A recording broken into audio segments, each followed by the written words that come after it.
So say who you are and where you're from and that sort of stuff. Yeah. Hello, my name is Victoria. I'm a researcher myself at Ecoris UK, but I also study environmental policy at the LSE currently. I want to pick up a point that a couple of you made around that we have to adapt our development agenda and start to factor in risk a bit more and the scientific evidence around climate change. And you all made it sound as if that would enhance the development outcomes. But don't you see a scenario happening where that might not be the case, where the development outcomes might have to be compromised to factor in risk, and we don't know quite how probable these adaptations will, or these scenarios are. So is there any way you see a conflict in that as well? Okay, thank you. I mean, we've already had the comments so far about not necessarily maximising agriculture, so perhaps that's one that'll... so there was somebody here. Jeff Beacon, Pollution Tax Association. Sorry, what was your name again? Jeff Beacon, the Pollution Tax Association.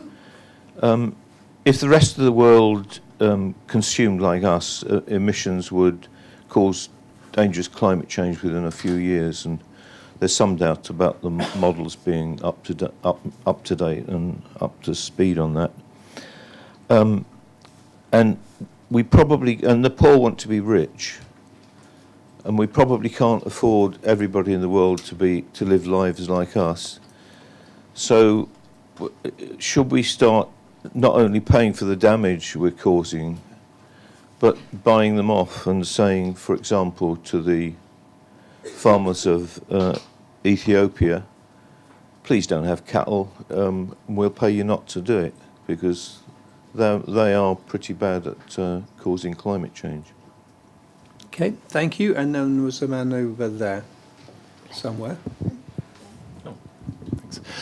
Blaine Harvey with the Overseas Development Institute. Both Martin a little while earlier and Emily just now flagged this question of, or the fact that there are all these tools piloted at local level, that things are happening at local level that are very effective, and that there's a challenge with really seeing these things brought up to the scale that they're needed at in order to have effective action at the scale that is needed urgently.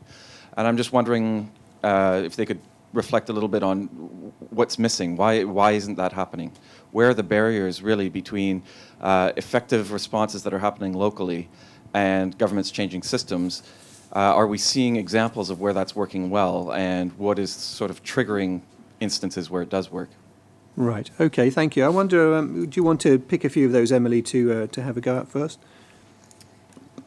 Yes. I mean, the barriers to effective scaling up, it's kind of the eternal question, isn't it? There are lots of very, very good pilots, and I think, we all like, as researchers, we like kind of writing up nice case studies around kind of why pilot projects have been effective and the enabling environments for allowing that to happen. But I think it's then very difficult to produce kind of meaningful sets of recommendations about how you kind of replicate that. I mean, I certainly think that it's good, it's good practice to involve decision makers at different scales in all kinds of local level community activities. I think they need to be shown how things are working well at community level, and most politicians, civil servants in most, including our own country, are not spending very much time at community level seeing how projects are working. So I think there's a point about kind of engagement and making them feel that they're part of the analysis. That's kind of from a research perspective, and I think there's a lot more that NGOs can do to highlight the success of projects as well. And I think writing good policy briefings and informing policymakers about the work that's being done and why it's worked well, so that they can kind of champion those projects and those approaches is a good start. Okay. Should we be paying pastoralists in sub-Saharan Africa to shoot their cattle, eat them, and move into town? I would have to say no. Oh, okay, fine. Move somewhere else, but not on the range. It doesn't sound like a very ethical approach. But I mean, I think What if we pay them? Yeah. I'm not. Yeah, I'm not sure. I can't really answer that question. But I mean, I do think that it's a joint responsibility. So it's an ongoing discussion. Yeah, we have to reduce our consumption as well, probably. Yeah. Okay, thank you. David, do you want to have a go at the compromising the development question? I mean, you did touch on that about crops. Tell us a little bit more about specific examples of crops that were not necessarily optimal in terms of productivity, but were optimal in terms of resilience, and offer a few thoughts on how you can gain these compromises. Sure. I mean, I think the short answer to the question is there's certainly potential for these things to be in conflict with each other, but much more over a shorter time frame. As you go longer term, then just good diversification is actually a healthier development strategy regardless, but certainly within these short-term cycles. We have an example in northern Uganda, in Acholi land, where we had a very market-driven agriculture program that was funded by the USDA, and all of our market assessment work really pointed to the fact that there was a small number of cash crops that were highly, gave really good cash return. We ended up 2 years later with either 10 or 20,000 smallholder farmers that had switched over to sesame and their incomes went up more than 200%. Everybody's really happy. We were patting ourselves on the back until we did our midterm evaluation and realized that we may have achieved short-term income gains, but there is clear increases in vulnerability, both because sesame is quite a thirsty crop and we're in a place that happened to be pretty good rains for those few years, but that was far from certain. And also sesame is subject to global commodity prices, and it was very likely it would crash at some point. So there's a natural tension there over a short period of time. It means that you have to take a step back, and we work with the Acholi, the Ugandan government, to say, okay, what's a middle ground here where we have an array of crops that have a sufficient risk portfolio that we can be helping to build market systems for, that will build returns in income, but perhaps not to the extreme that sesame will. So we have to balance those things. But again, over the medium to long term, having a diversified agricultural economy in Acholi just makes a lot more sense from a development perspective anyway. Okay, so from the theoretical standpoint at which you determine that there are going to be some crops that will be useful in the short term but deleterious in the long term, how do you get that knowledge actually to the people who have got their hose to the ground? How do you persuade them to take decisions which would look on the face of it as though they would be against their own short-term economic interests? Sure. I mean, you have to create systems where farmers and local actors are making rational decisions. So the question is, how can you work to create the right incentives with government systems within, Yeah, but that's what I'm smart asking subsidies? you. Yeah, how do you? I'm asking you how you do that. So we've done that with voucher systems that will offer people discounts on particular seeds. Where we've worked with the Acholi government to ensure that the market systems for local crops are firmer, so that you're creating localized demand, so everyone's not entirely relying on an export crop, because people don't, they prefer not to grow export crops in a lot of cases. So there's strategies that needs to be building demand for an array of crops, and then using smart subsidies through vouchers and things like that to ensure, to give people the opportunity to diversify. Ultimately, the decision to diversify is up to the farmer, and you can't make that decision for them. Okay, so the other question, or one of the other questions, was about scalability. Sure. If you're dealing in that sort of micro level with vouchers and that sort of stuff, I mean, how far can your efforts go compared with the scale of the challenge? Sure. I think any work that the likes of us are doing sort of hands-on with, up to tens of thousands of farmers should always be considered a pilot, because, we need to get to much bigger scale than that. And the important thing is to ensure that those pilots are designed with scale in mind to begin with. So if you're designing a voucher system or some form of subsidy, it's all well and good an NGO going off and designing it on their own and printing their own vouchers and giving them out. But how do you set a system in advance that the government is involved, the market actors at the national level there's usually just a small number of scalable market actors who are distributing seed and fertilizer and different things around the country. Make sure that these guys are engaged in the process so that you can go from subsection of a region of Uganda to a national scale when possible. And you have to engage those actors all along.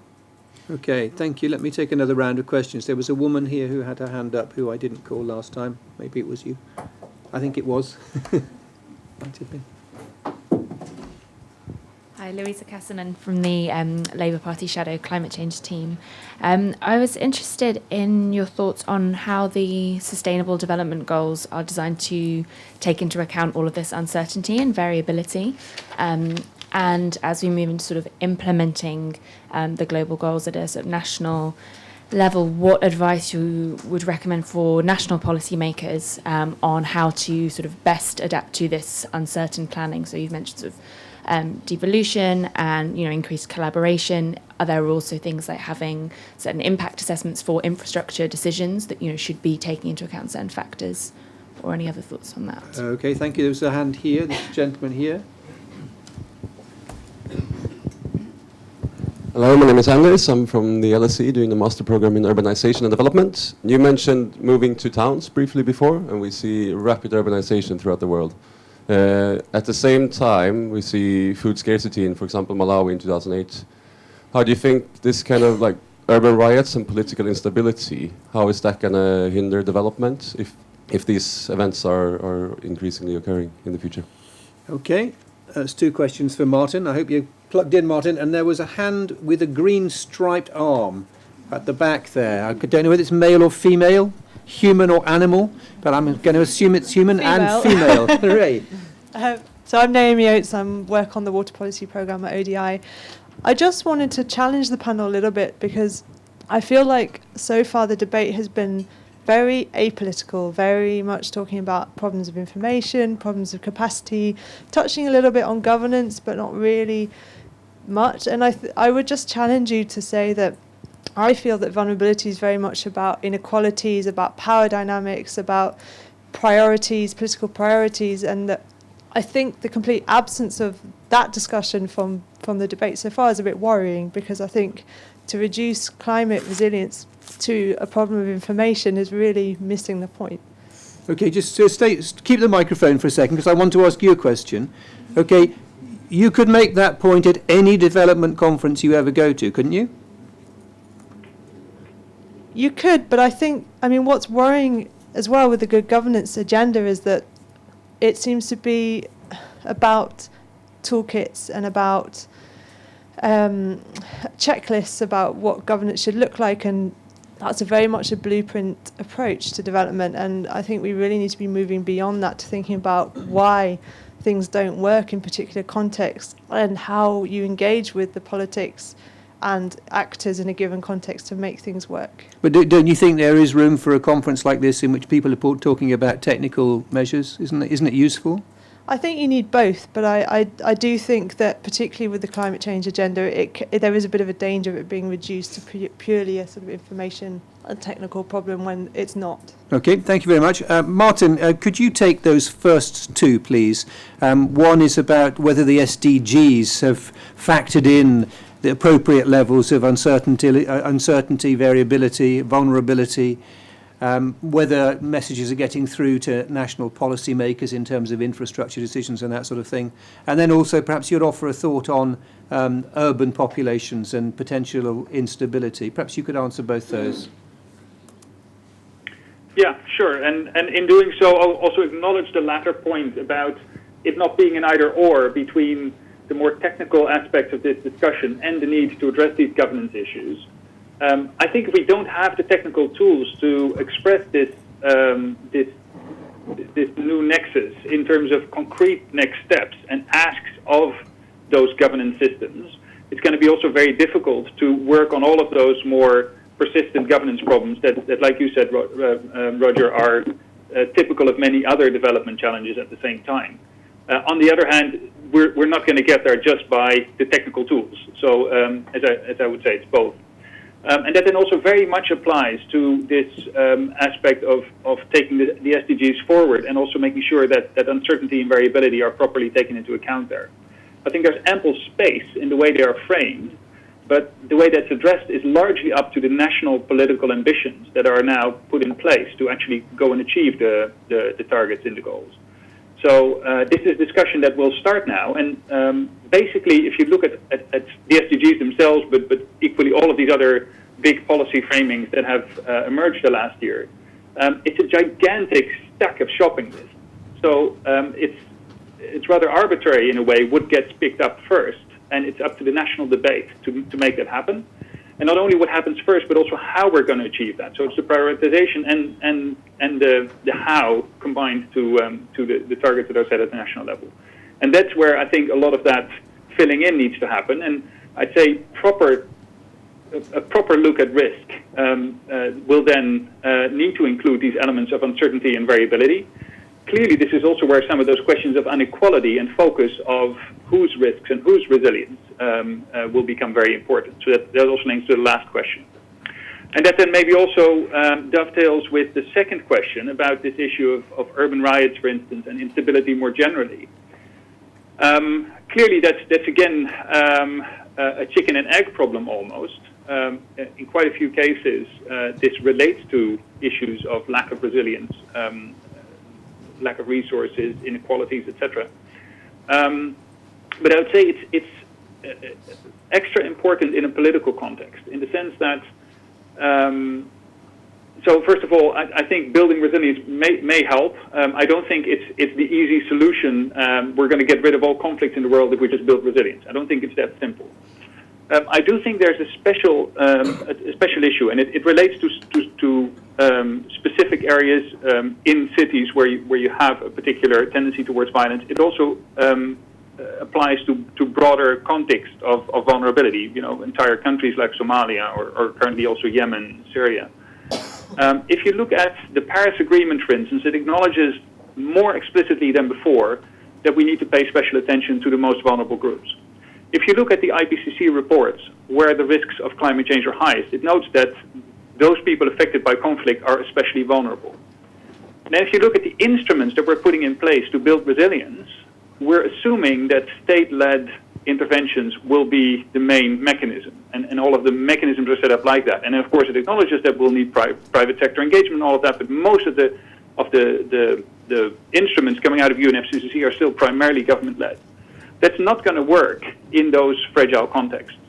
So we have a missing piece in a way in the puzzle of how to address that. Whereas actually we've got some of the most vulnerable people in those contexts, and we'll both need a combination of the traditional approaches to deal with those conflict-affected areas in general, but also a very specific attention to the rising risks of the more, well, what you might call the natural disasters, or at least the natural hazards causing disasters. So let me stop you there, Martin, because I want to ask you how that missing piece is going to be filled.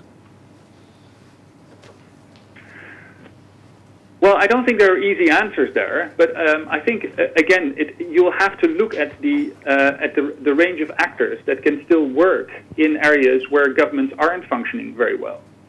And I think you have to look at the humanitarian system to some extent. You have to look at the NGO sector, and you have to look at the local institutions that are still doing work in those areas, and not just assume that you can build a climate architecture that is centered around national governments solving all of these problems.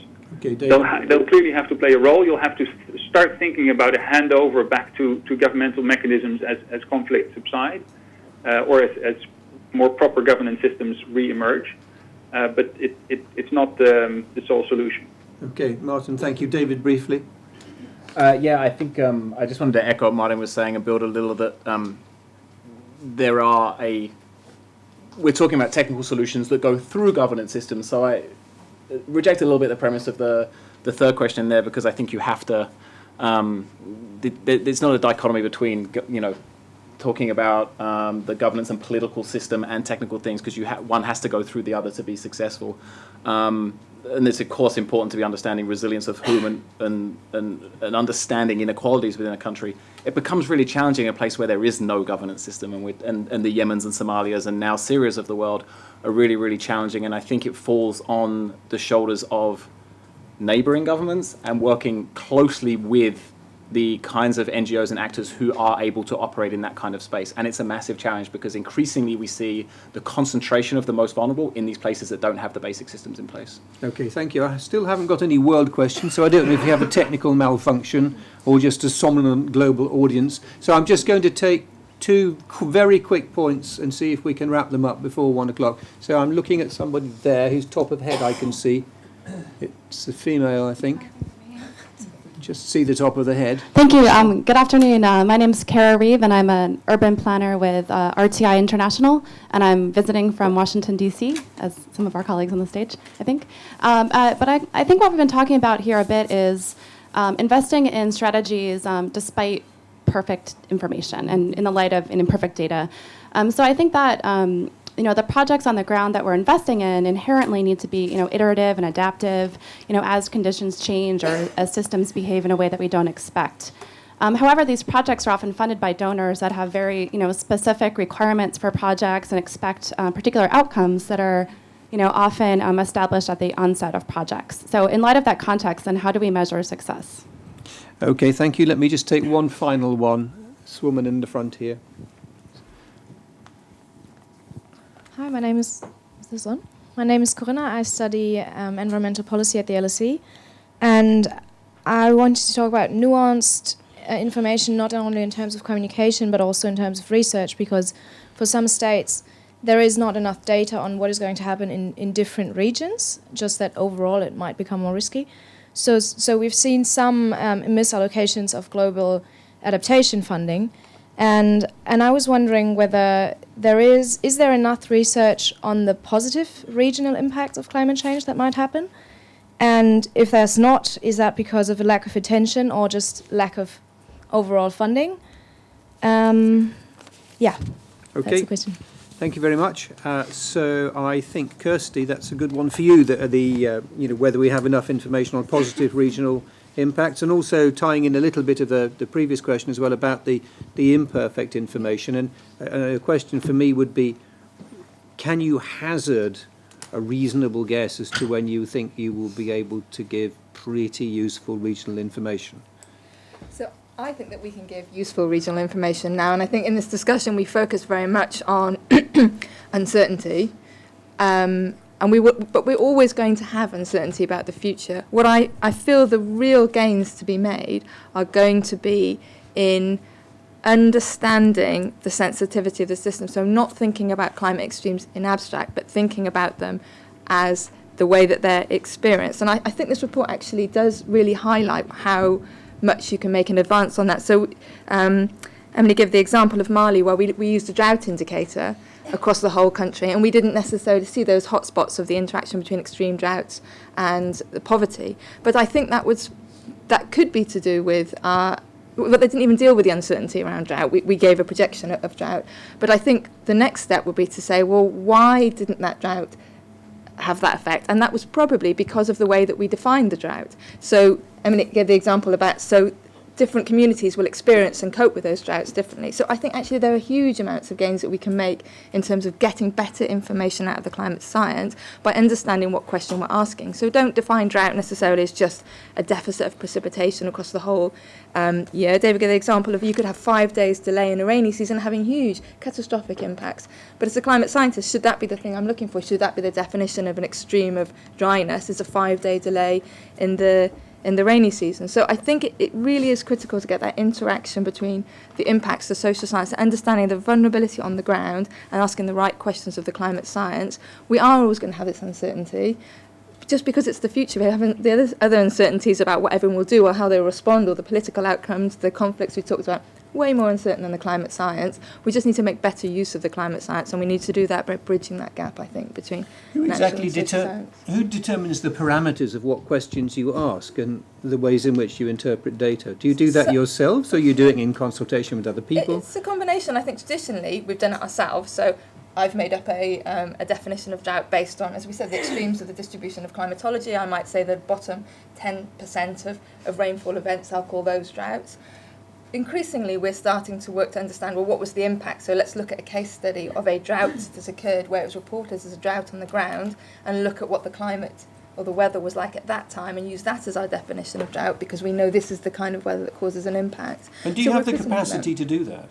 That is increasingly. I don't mean technical. I mean, do you have the logistic capacity? Do you have enough people? Yeah, it is very much more intensive. But if you're talking about local adaptation, that's exactly what needs to happen. The climate science is a broad, global, large-scale information, but we can downscale it not just statistically or dynamically from the climate models, but in a social sense by thinking about the community response to. And what about the very scales. specific point asking about, are you doing enough to show what the positive regional impacts might be?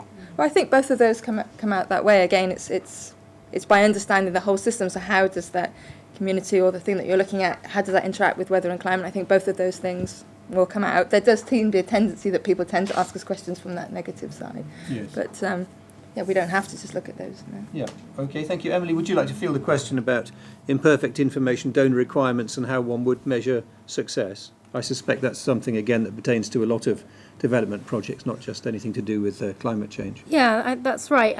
But I think, there's a kind of an industry being created out of the kind of challenge of measuring resilience, which lots of colleagues here at ODI are kind of engaged in. And, there is a real challenge. I think it perhaps even more so than measuring development, because to get a real sense of how resilient people are, how resilient systems are, you need some kind of shock, and you need to be able to compare how, people are affected by that compared with a previous shock of a similar magnitude and similar characteristics, which is obviously really difficult to do. So I think there's a challenge there for all of us doing research in this field. Can we begin to look at sort of people's responses over time and kind of build this sort of empirical evidence around changes in resilience? And we're certainly doing quite a lot of that kind of research through longitudinal studies and with other approaches. I think in sort of the immediate need to respond to donor requirements is being dealt with increasingly by looking at people's capacities. And so can we kind of envisage a set of capacities that we can measure, that we will assume will make people better able to deal with different shocks and stresses? And so we can certainly sort of measure that changes in those capacities. We can look at signs of change. We can look at sort of gems of things that are happening that would suggest that over a longer period of time, people are going to become more resilient. Very difficult, though, all of this in the in short term, and in most projects, most programs which are funded for 2, 3, 4, 5 years. So it's a real challenge, but I think there are some kind of proxies there that we can use. Okay. Martin, I'm aware that time is winding up. Do you have any thoughts that you would like to offer on what you've heard today? I think it's been a very good session, actually, but do you have anything to add that you think we should hear? Thanks, Roger. Well, maybe just a bit of a plug for some fascinating work that is happening in Braced right now. Quite a few of the examples that you heard came from Braced. It's a program actually addressing the nexus that we've been discussing this hour, delivering at the local level at scale through a range of the best civil society partners doing this sort of work on the ground with local communities, but at the same time explicitly trying to link into wider systems and investing through a knowledge manager in an understanding from a research perspective, from a monitoring and evaluation perspective, and also from a joint learning perspective and an uptake perspective about how we can make some of these things from the local level work at scale, and how can we integrate them into the wider mechanisms, including all these questions now brought up by the global policy landscape and the new financial architecture that's coming our way. So maybe just for those in the audience and online, that's a sort of watch this space. The program is starting to become sort of halfway. We're expecting a lot of interesting lessons to come out in the final year and a half. And we're also very eager to further engage beyond just this event with those not already part of the program. And we're keen to absorb further suggestions and lessons from everyone around the world working on this agenda. So there's several of our colleagues in the room there in London, and for those of you online, you should also be able to find us, as well as on the website. So I think if you Google Braced, you might already find it. Otherwise, certainly Braced and Climate will do it. So we very much look forward to working with all of you and hopefully presenting some further answers to some of the great questions and initial solutions that we've been discussing the past hour.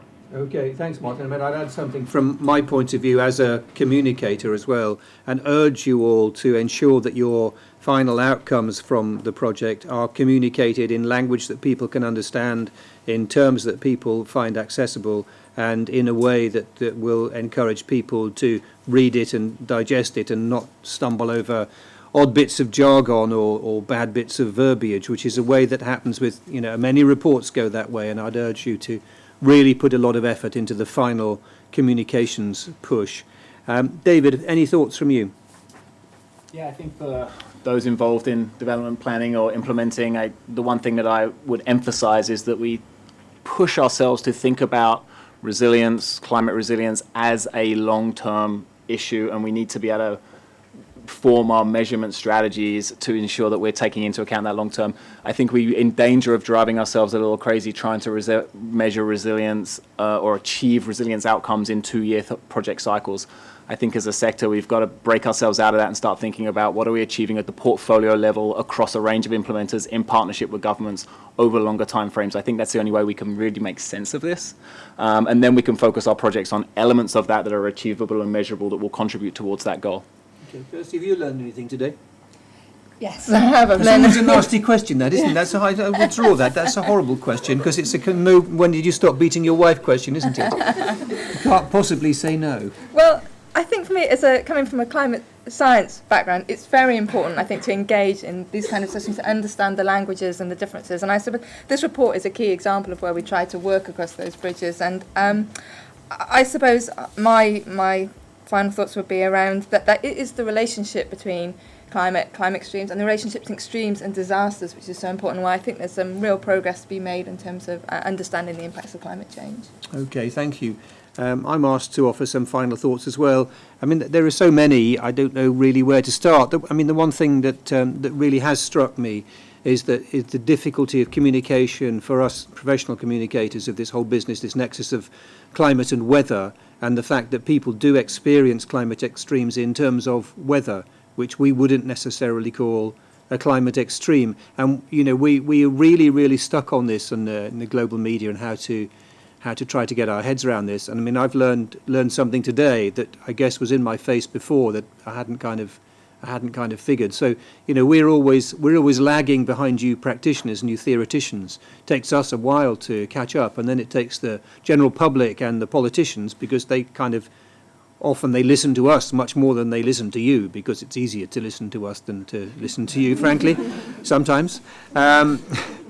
Whether we say any sense is a different matter, but so it strikes me that we're in a business of catch up here. And we need to get on with it, really. And I will make my best efforts to do what I can to help us catch up. I don't want to say any more than that because we're running out of time, and I want to leave the final few minutes for Emily.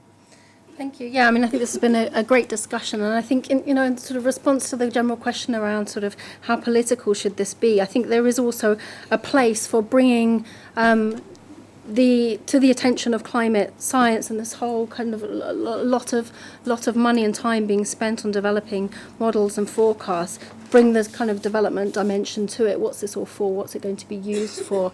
And how can we kind of best tune it to serve the needs of those who are going to be most affected by climate change? So I think there is really room for that debate and more of that kind of thinking.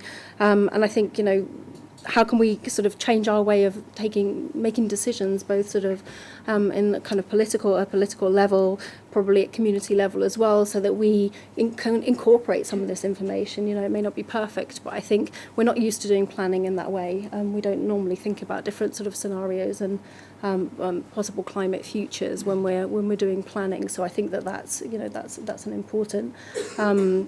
Important recommendation, and it will require quite a sort of change in mindset amongst planners and decision makers. Okay, thank you. We're wrapping up now. I'm just going to hand back to Katie to say a few words. Well, I think that's the end. We have lunch outside. I would just like to ask those of you that are involved in the BRACE programme. Sorry, Katie, you told me to make sure everybody spoke on a microphone, so I'm going to apply your own rule to yourself. Sorry. Thank you ever so much, everybody, for joining us, and everyone that joined us online. I did just want to ask anyone that's involved in the BRACE programme, they could just raise their hand so that others who wanted to hear more could go and seek out those individuals. So there's quite a lot of us here. But yes, I will close now. I know people probably want to get away for the Easter bank holiday. So thank you ever so much for joining us.